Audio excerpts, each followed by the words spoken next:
Well, hello, everybody. Thank you so much for joining our admissions webinar about gaining admission to the Jindal School of Management here at the University of Texas at Dallas.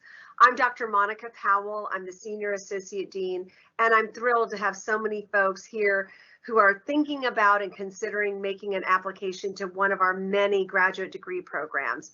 I hope you enjoyed that montage of pictures that came just before me, get a real sense of what it feels like to be here at the University of Texas at Dallas.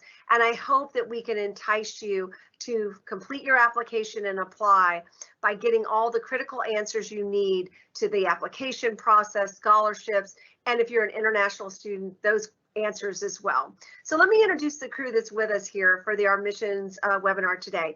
We've got Corina Cantua. She's the Director of Advising Operations.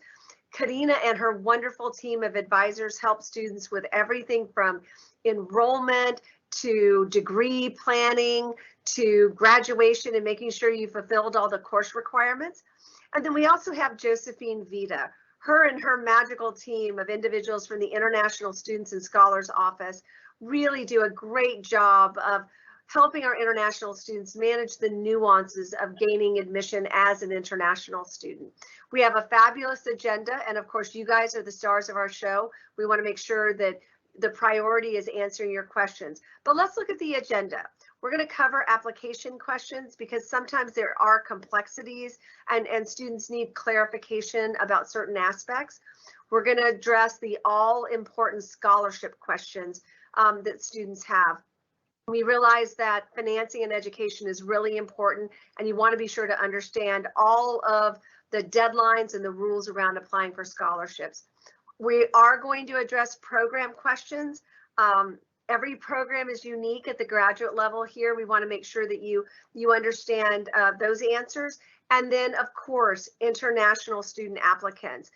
There are a lot of important considerations for you, and so we want to make sure that Josephine and her team, that would include Elizabeth and Sarah, who might join us in answering some of those questions so that you know exactly what you're doing. But again, we don't want you to leave without your questions being answered, and we'll make sure to address those at the very end of the presentation. So without further ado, I think it's time that I turn over the reins to Corina to address the all-important application questions. Corina? Thank you, Dr. Powell. I'm happy to be here to help answer some of our most popular application-related questions. I am actually ready to go. Norma, do we have the first question? Yes, the first question is, what is the application deadline and what is the difference between the early and regular application deadline? Sure thing. So the application deadlines are actually shown on the screen. What you see are what we call the regular application deadlines. So for the spring semester, the application deadline every spring is October 1st of the previous year. And then for the fall semester, the deadline is actually May 1st. So those are the deadlines that you have to meet so that your application is not late. I do want to say that we encourage students to apply before those deadlines, especially when there's a lot of steps or paperwork that you have to do after you're admitted to make sure that you can arrive on campus and start taking your classes. So don't see these as the deadlines you want to target. There is an early application deadline, for example, for a fall term, that would be January 15th. You could sometimes see that maybe as your target deadline to give yourself plenty of time after that to prepare to arrive and start taking your classes at UTD. But I do want to mention, and this is very important, it does not mean that if you miss that early application deadline, that you cannot apply. All right. If the January 15th deadline, comes and goes, you can still submit an application for a fall term, and we would definitely encourage you to do that. So please don't be discouraged if the early application deadline has passed. You can still apply for that corresponding semester. Our next question is, do you offer GMAT GRE waivers, and how do you apply for a GMAT GRE waiver? Yes, so during the pandemic, because of the limitations and the access to the tests, the committee was considering GMAT GRE waivers. At this time, if you're interested in a GMAT GRE waiver, you will be able to find the details on our JSOM application website, or you can also send us an email to jsomgradvising@utdallas.edu, and we will be happy to provide you the information, more details about how that would work. Do I need to submit official transcripts and test scores with my admissions application? So no, the review committee will be able to make a decision on your file using unofficial copies of your transcripts, mark sheets, degree certs, and unofficial test scores. When you submit your application, we encourage you to upload those unofficial copies along with the application so that your application is ready for review a lot faster than doing it separately. One important thing to note on this, though, and I believe Dr. Powell will probably touch on this, is that if you are interested in a scholarship, you will be required to submit official test scores. Okay, so for review, unofficial is okay, but if you're considering a scholarship, we will need official test scores for GMAT GRE. Do you offer a waiver for the English proficiency requirement? Yes, so on the screen, you will see that the required minimum scores for the various English proficiency exams are accepted by the university. That's on the right-hand side of what you see, but it's important to see that there are exceptions to the requirement. And on the main UTD admissions page, you're going to be able to see those two main waivers. The first one is being if you're native to a country whose primary language is English. That includes Australia, Belize, India, Kenya, South Africa. You can find the complete list of countries on that link on the admissions page. So that's the first way to waive. The second waiver is if you have completed a bachelor's or a master's degree through instruction and examination in English. If that then you would qualify for an English waiver. Can I apply to more than one program?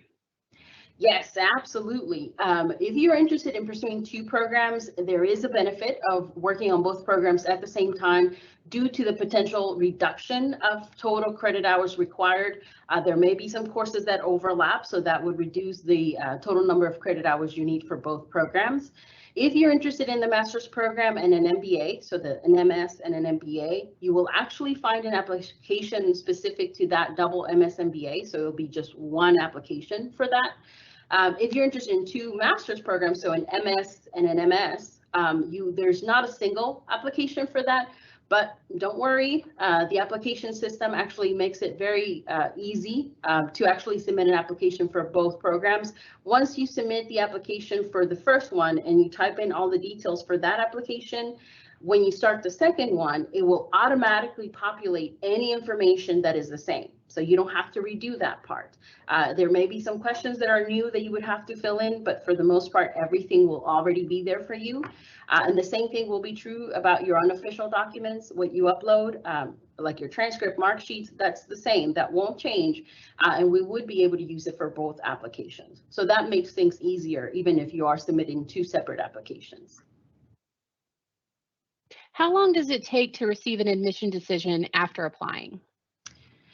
So the normal processing time is about 4 weeks. However, we will do everything we can to cut that time in half. We know that you want an answer as quickly as possible, so we're going to work very hard to make that happen for you.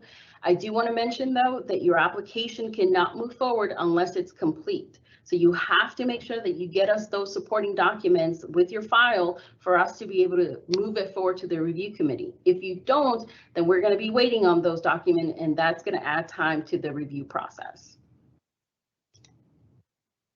What is the profile of the average admitted student? So the answer to this question will actually depend on the program, but there's a very easy way to find out. Whenever you go to our School of Management program information, the same place where you'll find the curriculum, career outcomes, you're also going to find this class profile, so a breakdown of the class profile, just like the snapshots that are here on the screen. They're very nice, easy to read summaries, and they will probably include the information that you're looking for. Thank you so much, Corina. Now we'll go to Dr. Powell for some questions about scholarship. Thanks again, Corina. Those were terrific answers to those very popular application questions. So Norma, I guess we ought to attack the next category, which are questions around scholarships. What's that first question about scholarships? Our first question is, what types of scholarships are available as a new student and as a continuing student? So that is a terrific question, and I realize that funding your graduate degree is a really important consideration for really all applicants. So if you're interested in applying as a new incoming student, you can apply for the Dean's Excellence Scholarship for new incoming students. And all of those scholarships that we award come with a tuition waiver. And students should apply for that scholarship. It is a separate application that you complete, and you should do that after you have been admitted to your degree program. We have 2 times a year when we award new student scholarships. We award them for the incoming spring semester, and then we award them for the incoming fall semester. So those students have 2 opportunities. Now, one of the things that's really important is this screen that's actually up there, the picture that Norma has for you. And so please be mindful of the program that you have been admitted to. There are some programs that are not eligible to apply for the Dean's Excellence Award, and those are the ones that are listed below, because all of those degree programs have their own scholarship process, and they are different depending upon which program you have been admitted to. So keep in mind that if you've been admitted in a semester and you've applied for the scholarship in a semester, and you've been awarded a scholarship for a particular incoming semester, you can defer your enrollment, but you cannot defer your scholarship award. So I just want to make sure that people understand that. That's because you're competing against all of those individuals that are applying for a particular incoming semester, which is why you can't defer a scholarship award. You can defer an admission, but you cannot defer a scholarship award. So I hope that answered that question, Norma. What's the next one? The next question is, what is the deadline to apply for scholarship? So for these new incoming Dean's Excellence, there's an acronym for Dean's Excellence Scholarship. It's called DES. You may hear us refer to a DES award. There are 2 different deadlines. If you are applying for spring admission, then you apply by December the 1st. If you're applying for fall admission, then you apply by May the 1st.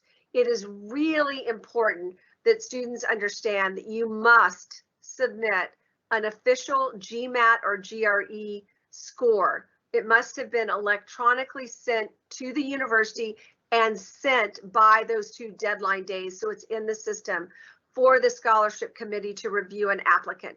We will not look at an applicant unless an official test score is in the system. So don't wait until the last minute. It's horrible if your score comes in on May the 3rd and the scholarship committee already addressed the awardees before then. The other thing I just want to point out for students, applicants, is that the scholarship committee looks at applicants on a rolling basis. We look at the amount of money we have to spend, and we award periodically throughout. So it is to your advantage to apply to a program early, to get admitted to a program early, to have submitted your official GMAT and GRE score early, because, you know, as every school out there, you know, it's not an endless bucket of money. So we're going to award to the most competitive applicants first. If you apply early and you don't hear anything for a long time, it probably may be the result of not being quite as competitive as other students in the pile. And we do have a limited number of awards that we can give every year, but we have a lot of scholarship money to give away, and that's one of the things we really pride ourselves on, is being able to help our incoming graduate students. Next is, am I eligible to apply for scholarship if my GMAT GRE was waived? So this is a really good question. You could be considered for admission on a waiver of a score because your overall application had some strong qualities about it. Maybe you blew out the top of your undergraduate education, or you've got other things that are within your profile that make you highly competitive and eligible for a waiver of a GMAT GRE. That's kind of an individual case-by-case basis. But for scholarships, it isn't an option. If you want to compete for a scholarship, you must submit an official GMAT or GRE score, and you must do it electronically, and you must do it by the deadline. That means you go out to the Graduate Management Admissions Council test website and have the score sent to us electronically for GMAT, or you go out to ETS's portal and request that it be sent to us electronically as well. Next question, what does the scholarship committee look for when awarding scholarship? Such a great question. You know, the process is very similar to what we do on the application side. We review candidates holistically, meaning we look at everything that a student has submitted in order to make that decision as to whether or not a student gets a DES or Dean's Excellence Scholarship Award. It is tedious and it is hard, and our scholarship committee is really thorough in looking at all the applicants. We take this very, very seriously in the scholarship committee, just as we do in the admissions committee. When will I find out if I was awarded a scholarship? So Norma, I'm really glad that you asked this question, because it is a rolling process, which means that we start looking at applicants as soon as we kind of have applicants to look at. And of course, we're looking for the most competitive candidates. So we start awarding early in the process, and we award throughout the process until we run out of funds to award. So again, you want to be as competitive as you can. So you should look at the degree program profiles, get a sense of how you are competitive to that profile, and then be very patient as the scholarship committee works through those candidates. Am I eligible for in-state tuition if awarded scholarship? So as an incoming new student, all of the DES awards give a tuition waiver scholarship. Now, obviously, that does not apply to somebody who's in state, but if you are out of state, out of country, and you're awarded the Dean's Excellence, you are given a tuition waiver, but only for 2 consecutive semesters, not for an entire academic year. So if you come in the fall, then you're getting it for fall and spring. If you're coming in the spring, you're getting it for spring and summer. So it's basically 2 semesters in a row. And man, that looks really good to the bottom line in terms of the amount of money it saves you. You're given a $1,000 award that is applied to your first semester, and then the tuition waiver is applied to those 2 consecutive semesters. Now we have some questions about programs. How many credit hours does the program take to complete? So if you're doing the MS program, it is 36 credit hours. Generally speaking, that is 18 hours of core courses and 18 credit hours of elective classes. Now, keep in mind that many of our master's programs have tracks or concentrations. So that means that that you're able to sort of specialize your degree plan based upon the career outcome that you want. So the example on the screen is a good one. It's for business analytics. And you see there are 9 tracks that are available.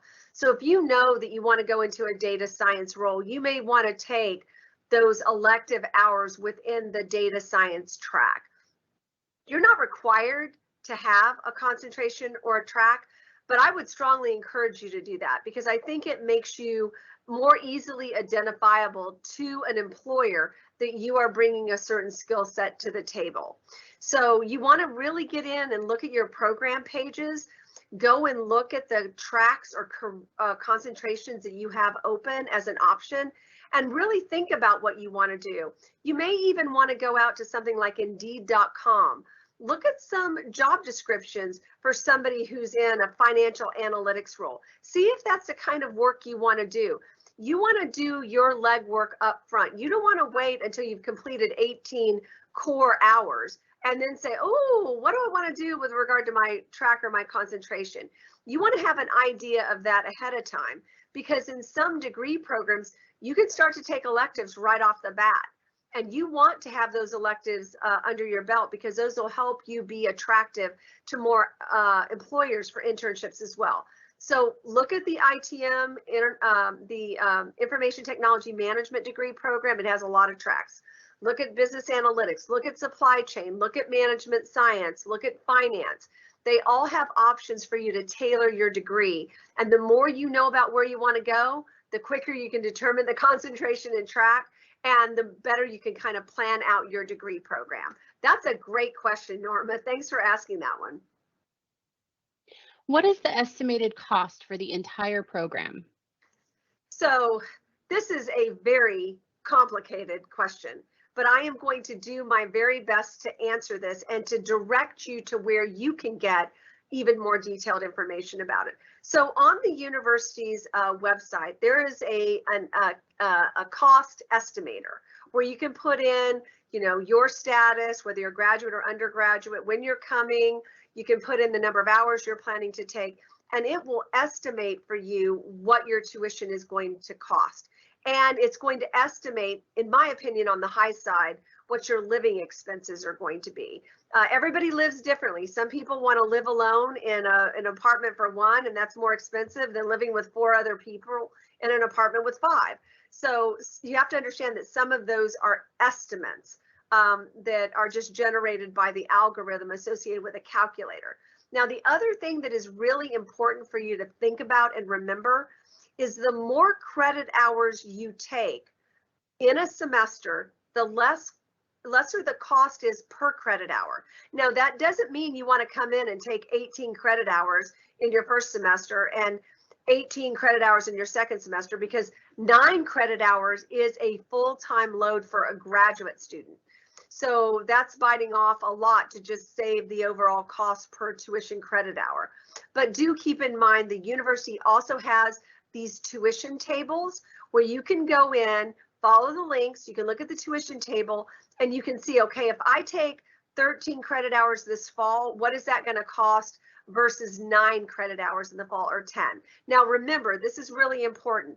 As an incoming master's student, you are likely going to be taking 10 credit hours, because in your first semester, you are also required to take professional development, which is a 1 credit hour course. So you're going to be enrolling in 10 credit hours in that first semester. So go in and fill out the cost of attendance questionnaire, use the calculator, and get an estimate in terms of what that's going to cost. Now, the university, you know, makes these estimates, and that's going to be important when you're kind of going through the I-20 process in terms of cost, because when you eventually go to do a visa appointment, you're going to have to prove that you have the funds to be able to study abroad.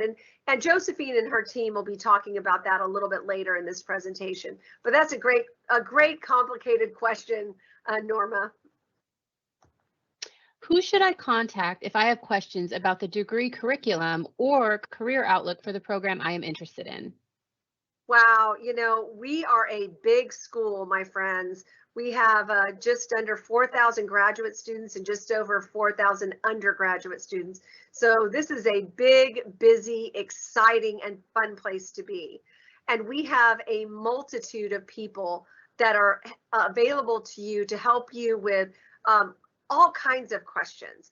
If you want to know more about your degree program, I am trying to choose between doing management science with a concentration in finance or doing an MS in finance, or I'm trying to decide between doing the analytics masters or the concentration in analytics in the information technology management program.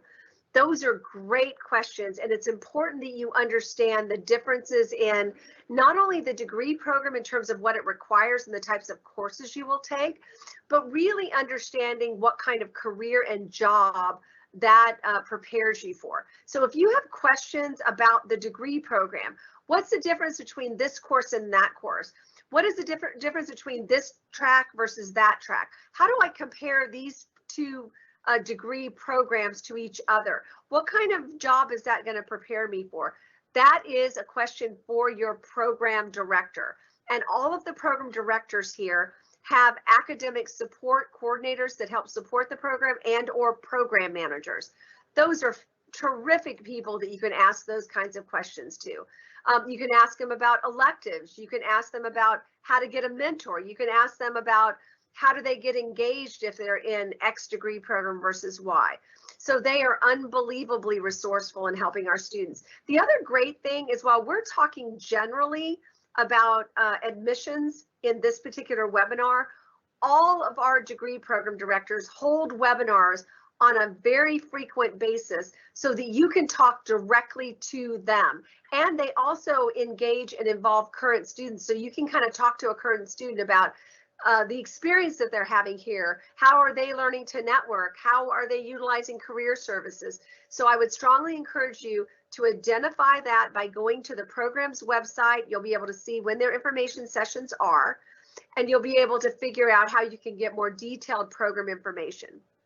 Now, if you want to talk about the mechanics, you want to talk to the advising office, because they are the people that help you with course registration, with problems around adding and dropping classes, to understanding a degree plan. Did I meet the requirements for graduation? Have I fulfilled the core GPA and overall GPA requirements? Because if you come to the Jindal School, in order to graduate, you have to have obtained an overall GPA of 3.0 and a core GPA of your core classes of a 3.0 or higher. So they're really terrific about helping with course registration and all of those issues around the mechanics of getting enrolled and graduated from programs. But you can always send questions that you have to that office through our JSOM GR advising email address. You can always send questions you have to jindal@utdallas.edu to get questions answered to your that you might have about registration or degree programs. What type of career support does JSOM offer? I tell you, we just put students in a bungee cord from the day that they get here, and we shoot them straight into their futures, and we make sure that they are really prepared with everything that they need around professional development. We do not want our students going out and being ill prepared to apply for a job or to talk to an employer or to interview or any of that. So we require all of our incoming master's students to do a professional development class, which is 1 credit hour. We go over everything from resumes to elevator pitches to LinkedIn profiles to how to ace the interviews, to how to network, how to negotiate your salary. We make sure that you are ready and fully prepared. And we do that through that particular course you're required to take. But we also have huge other resources that are available in the Career Management Center. One thing that you'll find here at the Jindal School is that we are so full of acronyms. JSOM means Jindal School of Management. CMC means Career Management Center.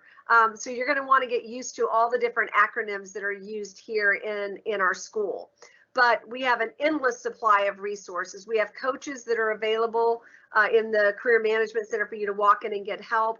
You've got your degree program directors. There are advisory boards that advise different degree programs. There are mentoring programs inside of each of our programs. There are opportunities for mock interviewing. You will not run out of ways to access resources, including 70+ student organizations that are here in the Jindal School, where most of their activities are around engaging with employers. So you have lots of opportunities to practice networking and small talk. You could do it 24 hours a day, but of course our students do need to sleep occasionally. But there's lots of resources, Norma. Perfect. Thank you so much. Those were all of our program questions. So now we'll toss it over to Josephine so we can answer some questions from some of our international students. Thank you, Dr. Powell, for giving me the opportunity to speak with you all today. I so enjoy having the opportunity to interact with you all and to be able to answer any questions that you may have so that you understand the immigration components to be able to transition to life at UT Dallas. As Dr. Powell said, I'm Josephine Vitta, and the entire International Student Services Office stands with me to assist you. So please, let's go ahead and get started with the first question. The first question is, how do I contact ISSO? Okay, this is great. And you're going to be contacting us throughout your journey, throughout your time at UT Dallas. The first thing I want to let you know is that we have multiple avenues for you to contact us, and you can find the most efficient way. Live chat is what a lot of students tell us is the fastest, best way for them to get a question. There is a widget on our website and our URL is on the bottom. And when it's advising time, you'll see the widget and you can log in and speak with an advisor. It is not a chat bot. It is real live advisors who can read, understand your question and be able to assist you with to get the information that you need. If the information you need is more complicated, you can also schedule an appointment. Appointments are going to be 20 minutes in length and you can schedule them. Again, the link is going to be found on our website for you to go in and schedule a time that's available and that's works for you, to schedule time to speak with an advisor. So make sure you have all of your questions ready so that you can get through everything and leave your appointment with all of your questions answered. A third way to be able to get a response or get answers from an advisor is to submit an Ask an Advisor e-form on iComment.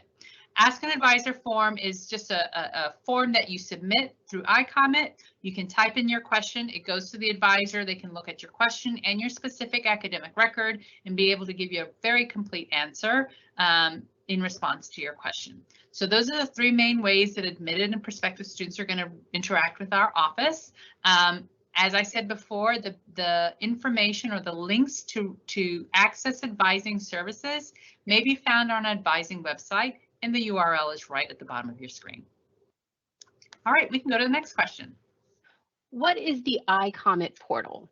The portal is a way for you to access advising services and for us to be able to keep track of any queries or questions that you may have so that we can give you complete services in terms of advising. So after you are admitted as a UT Dallas student, you'll have all of your credentials as a student ID and your email, your net ID.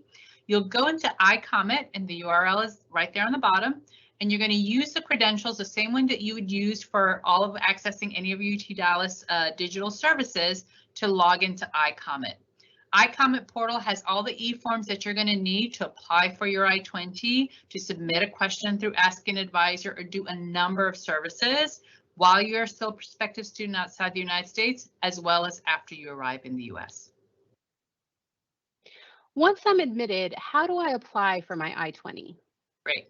So the important thing to keep in mind is once you're admitted, you're going to get within 24 hours, you're going to get an email advising you on the steps that you need to take in order to apply for your I-20. But if you forget or you are coming to it later, please know that all that information is outlined on our website. Okay. The main eligibility factors is 1, to be admitted. Congratulations. The second thing is to have a passport. Now, there are very few of you who may not have a passport because of the way your country may have rules that you're not going to get a passport until after you have an I-20.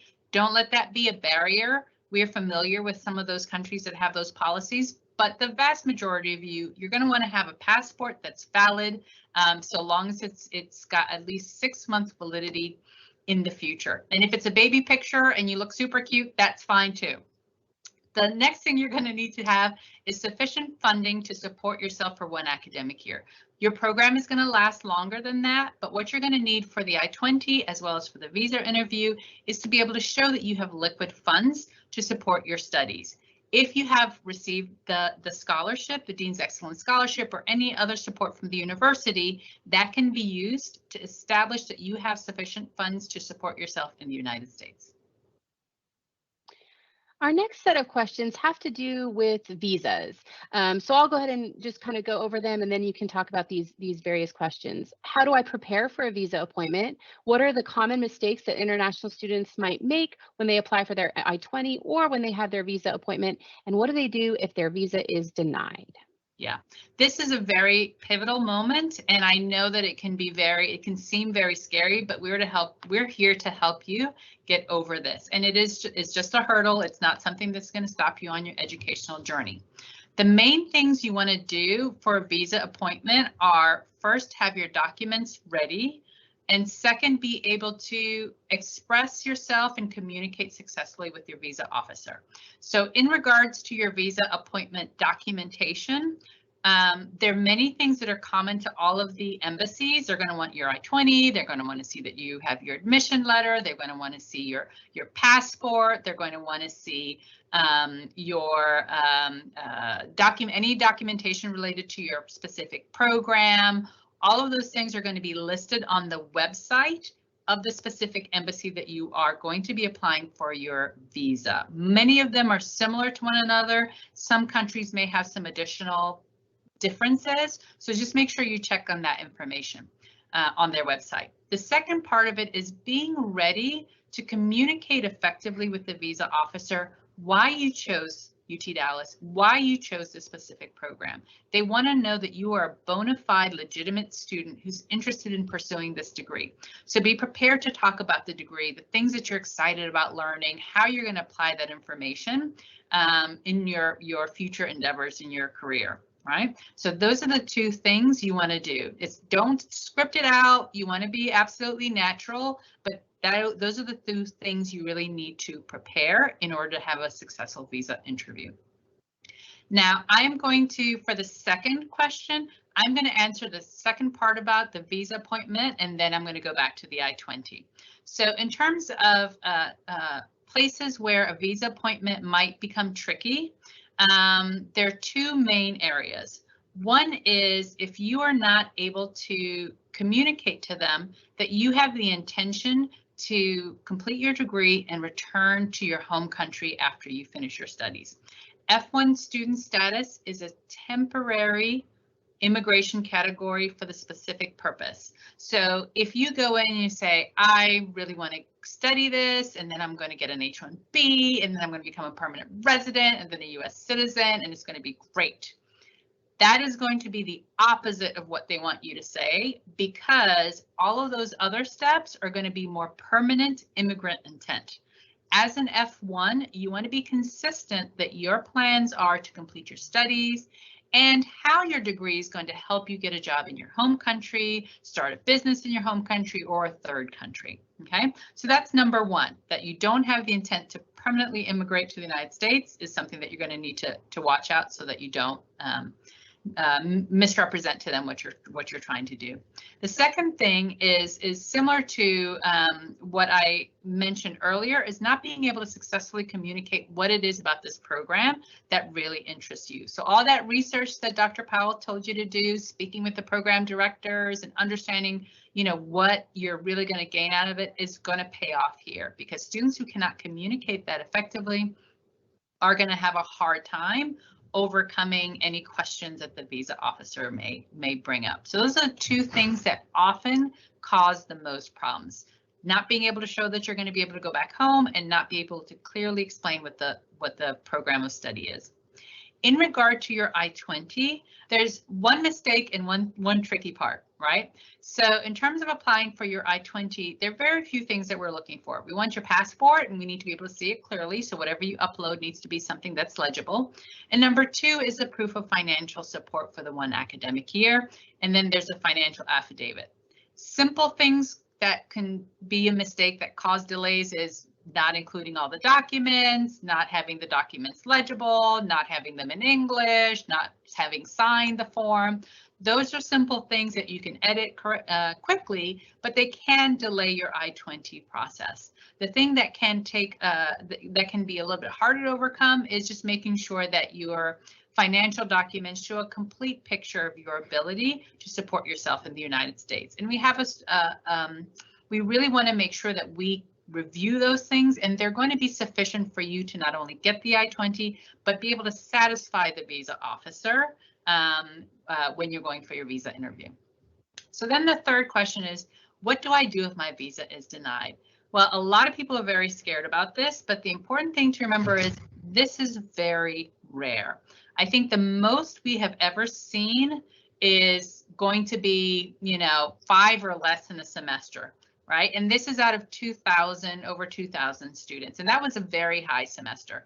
There are very few students have visa denials. Okay, so follow the steps that we just let you know to prepare yourself successfully for the visa process. However, if you do get a denial letter, you should be on the lookout for the documentation they provide you. They should give you a letter that outlines the reason for your visa denial. And that will help us figure out how to help you.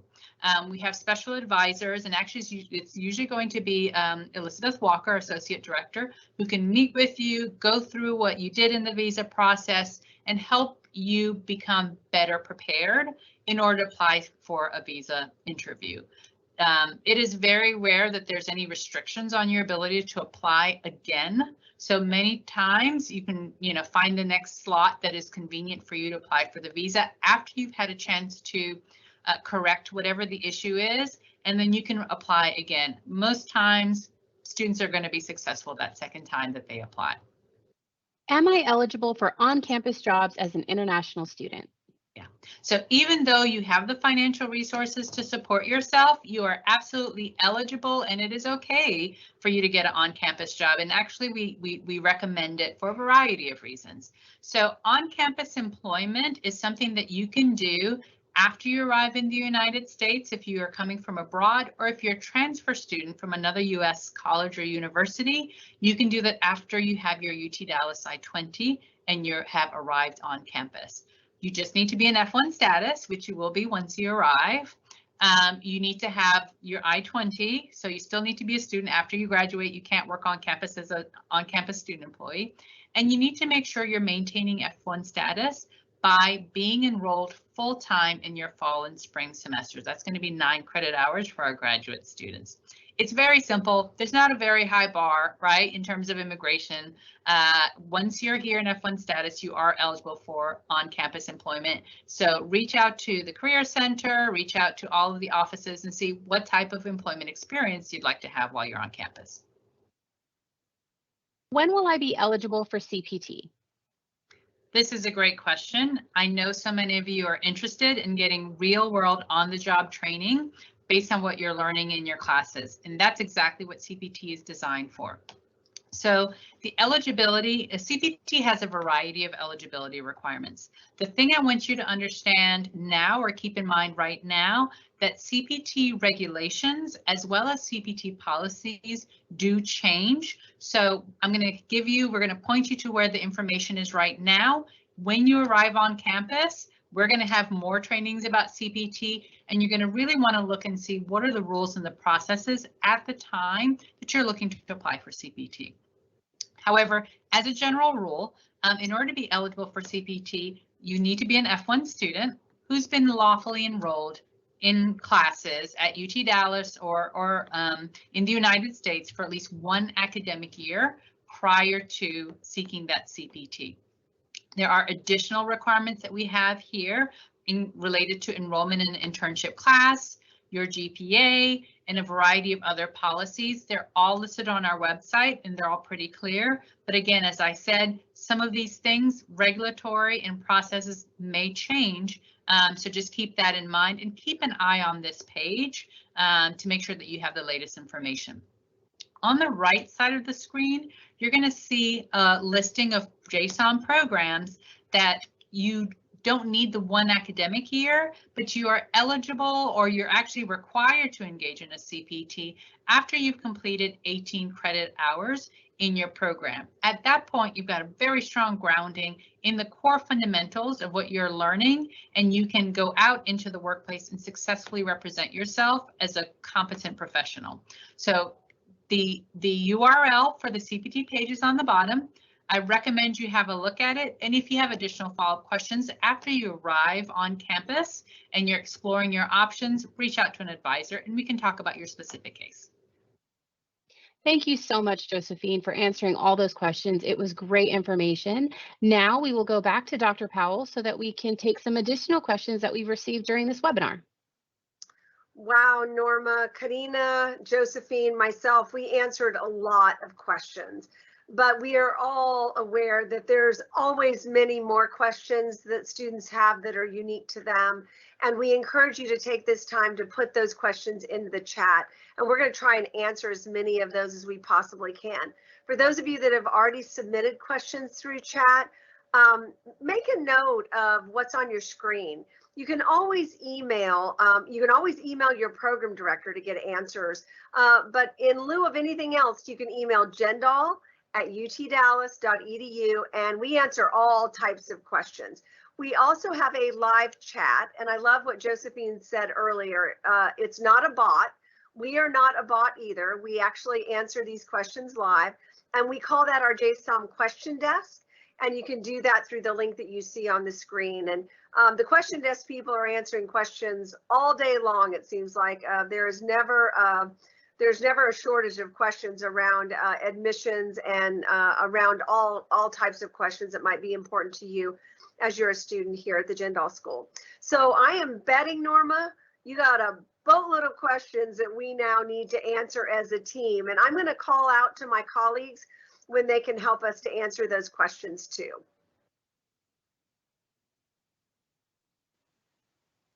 We have a lot of questions here today. Our first question, Dr. Powell, that we have is, do we have a vaccination requirement for our new students here at UT Dallas? Wow, that is a timely question, Norma. And I'm going to pitch it over to Josephine because it's my understanding that there is a new mandate that has just come out relative to incoming new students or any of our continuing students that are out of the country. Josephine, do you want to give the specifics on that? Sure, I'll be happy to. And I'm really glad that you all asked this question. The ISSO is going to be preparing you a comprehensive communication to explain all of the nuances related to this. But what I can tell you is that anyone traveling to the United States after November 8th is going to need to have evidence of being fully vaccinated with an approved vaccine, as well as a negative COVID test. So the good news is the list of approved vaccine includes not only those that are approved by the FDA and CDC, but also those approved by the World Health Organization. So we're talking about Sinovac and Sinopharm and Covishield and some of those other vaccines that many of you may have access to. In addition to that, with a recognition that there's a number of countries for whom vaccine access is very low, there are a number of countries that are exempted from the vaccination requirement. These include countries like Nigeria, Kenya, you know, there's a list of, I think I want to say about 40 countries that are exempted from this. So what I want you to do is look out for the communication from the ISSO. If you have already been issued an I-20, you will have that communication today. We will continue to provide that communication to students as they're admitted and as they're getting their I-20, and we'll also have the information updated on our website so that you can take the steps that you need to get vaccinated before you plan to arrive in the United States, or determine if you can get an exemption and get the documentation required for the exemption so that you can be ready when you're planning to travel. Wow, thank you so much, Josephine. Our next News question, hot off the press. Our next question has to do with the size of our programs. A couple of our attendees have mentioned that some of our programs are quite large and they're worried about kind of getting lost in the mix. So I was wondering if you could kind of answer the advantages of being in a program like ours where some of them are larger. Wow, so this is a terrific question. And so let me put some shape around the answer. Going to a large school and a large program is actually an advantage. Now, does that mean that you are in a class with 500 students? No.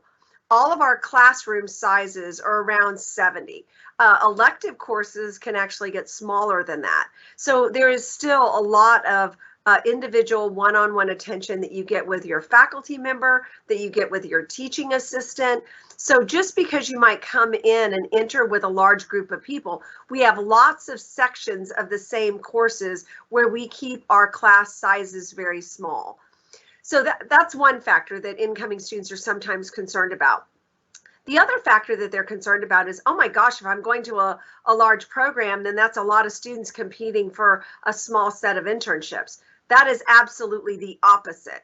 When you go to a large program, you attract tons and tons of employers who know that they can talk to lots of potential intern hires or final placement hires, and they have a lot to choose from. Now, we have a lot of students. We're right slap dab in the middle of the United States. Dallas-Fort Worth is this great environment where lots and lots of companies are moving their headquarters to Dallas-Fort Worth area. But it's also a quick plane ride to the East Coast or the West Coast. So we have a lot of students who do internships on both coasts. So we are very competitive on a national scale. So don't think that there's this small set of employers that come here to hire from a small set of students. We have upwards of 200 to 250 employers that are engaging with our students every semester. So being in a big program is an advantage. The other advantage to being in a big program is that you have a lot of options for concentrations and tracks. We can offer more electives than any program out there. So if you look at business analytics, you'll see that there are a lot of track options where you can specialize and take a deep dive into a content area. Same is true for supply chain, for management science, for information technology management. Being able to have that kind of focus is going to make you even more attractive to potential internship employers. So come and join us, be a part of a big school environment. You know, students tell us all the time that when you're in the Jindal school, which by the way is that picture behind us, that it really feels like home. And it is so wonderful to go downstairs and just see students from all around the world that are working on a project or getting ready for a student organization case competition or getting ready to meet with a panel of alumni, you know, for a student org or a program meeting. The kind of engagement that you see here at the graduate level is really phenomenal and a terrific experience for students that come from all around the world. Our next question is, when do students typically do an internship if they start in the spring? And also, can you answer that question for if they start in the fall? So Josephine did a great job on one slide of talking about what we call CPT requirements. So if you are coming into one of our degree programs that requires the internship, then you are eligible and are required to do an internship upon the completion of 18 credit hours. So if you're going to start in January, you can complete the 18, it's actually 19 because you have 1 credit hour of professional development. You can actually complete that in the spring and the summer and be eligible and do an internship in that following fall. If you are not in one of the degree programs that requires the internship, then you must wait 2 long semesters. So if you come in the spring, that means that you would have to go through the spring, summer, and the fall and be eligible in spring of 2023. So just keep it in mind. There are 5 degree programs that require the internship. Those are information technology management, business analytics, supply chain, management science, and now I'm forgetting one. Supply chain management. What's that? Marketing. Marketing. Thank you. I appreciate that, Corina, for jumping in. So you know, those are big programs where we have lots of opportunities.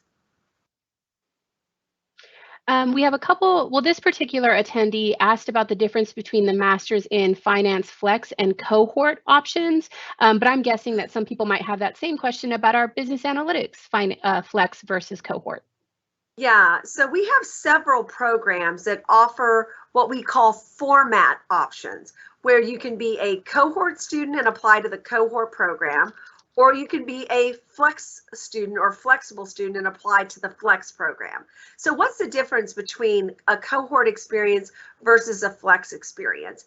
In the cohort experience, you go through all the classes with the same group of students. So every class you're with the same group coming in. The curriculum is really kind of picked for you and you move through it. There are a little bit of tweaking in terms of specializations, and like, for example, in the business analytics program, you can do a data science specialization. That's what they're focusing on. But you go through as a group, a cohort of people that are going through the experience together. When you're going through a flex program, you have a lot more control over the courses that you're taking any one semester. In some of the degree programs, you're going to want to take core first because core classes might be a prerequisite to elective classes. But in other programs like the Information Technology Management program, you just start taking the classes that you want to take.